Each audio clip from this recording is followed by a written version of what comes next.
Oke, baik. Saya mulai kuliah saja. Nanti kalau ada yang belum bisa presensi, seperti minggu kemarin aja di list, nanti saya presensikan secara manual. Yang kemarin juga ada beberapa itu. Atau nanti menjelang akhir nanti saya buka lagi, bisa dicoba lagi untuk presensi. Baik, kita masuk ke bagian berikutnya, yaitu formulasi suplemen kesehatan. Di sini nanti akan lebih banyak titik tangkapnya itu adalah bagaimana kita apa ya, membuat suatu formula suplemen kesehatan yang layak ya. Oke, Eh, oke, sudah kelewat. Baik, langsung kita mulai aja. Jadi ini satu anu ya, seperti kayak latar belakang aja kenapa kok suplemen kesehatan itu muncul ya. Ya, dulunya itu sebenarnya tidak ada yang namanya suplemen kesehatan. Yang ada itu ya cuma makanan dan kemudian jadi dari makanan nanti ada yang esensial dan ada yang non esensial. Nah, kemudian dalam uh, studinya, jadi kalau di Inggris itu sejak tahun 1901 itu sudah ada catatannya bagaimana rata-rata hidup manusia di sana itu hanya sampai 47 tahun. Umur 47 rata-rata sudah rata harapan hidup. Ya, jadi mungkin ada yang kurang dari itu. Dan hanya separuh populasi yang mencapai umur 65 tahun. Bisa dibayangkan ya kalau dari yang separuh populasi itu 65 tahun berarti yang separuh populasi lagi umurnya cuma sekitar sampai 30 tahunan.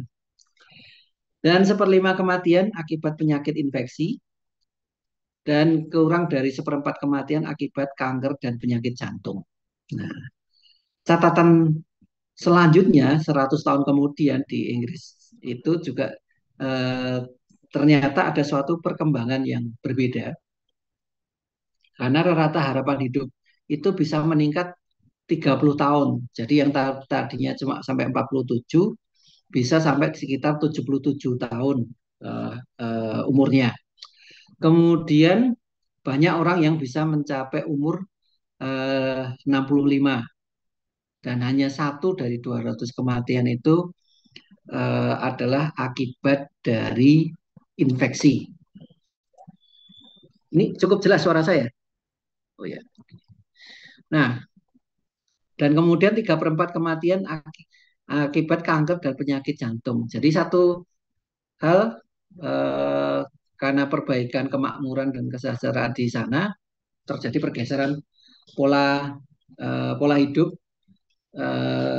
tingkat kesehatannya dan juga pola konsumsinya. Sehingga akibatnya yang tadinya sebagian besar kematian akibat infeksi berubah menjadi sebagian besar akibat penyakit yang terkait dengan ini kanker dan penyakit jantung. Nah, kemudian kalau melihat dari ini data dari US ya, tahun 2003.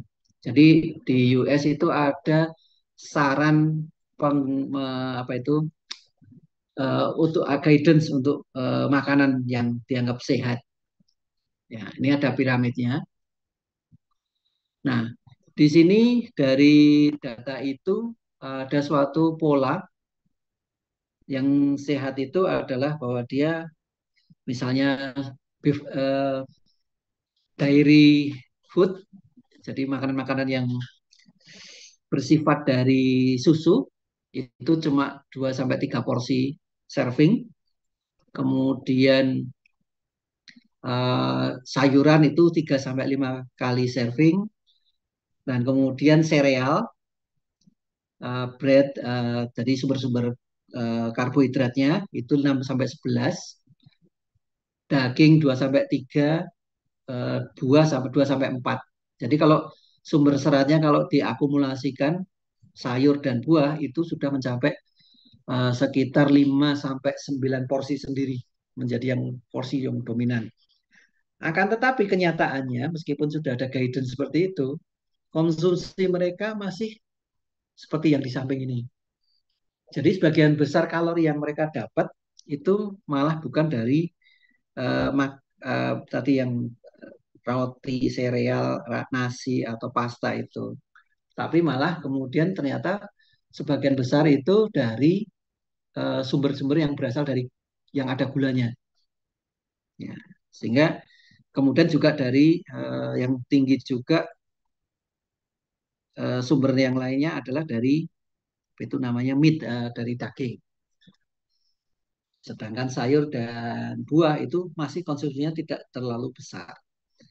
Akibat ketidakseimbangan ini dibandingkan dengan guidance piramidnya, maka kemudian oh ya ini tambah lagi. Nah ini kalau yang versinya UK, guidance di versi UK itu dia sepertiga sendiri itu adalah harusnya buah dan sayur ya itu sebenarnya kalau di jumlah tadi ya kira-kira sama lah.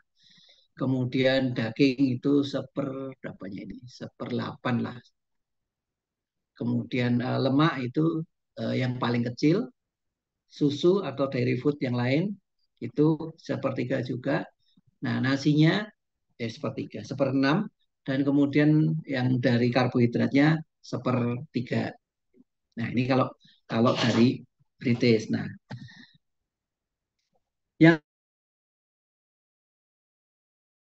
terjadi apa kemudian? Jadi realisasi ini yang memberikan peluang kemakmuran dan kesejahteraan yang eh, meningkat pesat kalau di negara maju itu yang menyebabkan perubahan pola makan yang memastikan kecukupan dan mencegah terhadap defisiensi tertentu sehingga malah yang muncul kemudian adalah penyakit kemakmuran akibat pola makan yang tidak seimbang.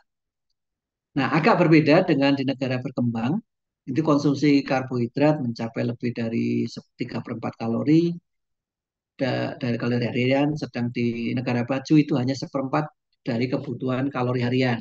Nah ini dulu pernah kalau tidak salah saya sampaikan, Indonesia itu konsumsi berasnya itu 2,5 kali dunia. Artinya kita konsumsi berasnya bahkan lebih besar dari yang hitungan ini. Oh, kali ini 3 kali ya, nah, berarti Indonesia masuk. Kemudian eh,